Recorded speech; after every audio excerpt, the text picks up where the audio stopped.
मुंबईने पत्र पाठविले गणेश गल्लीला आणि पत्र वाचून आनंद झाला मुंबईच्या राजाला.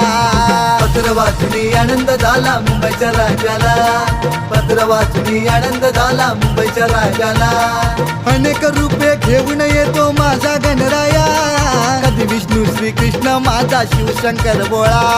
शिवशंकर भोळा, शिवशंकर भोळा, शिवशंकर भोळा, शिवशंकर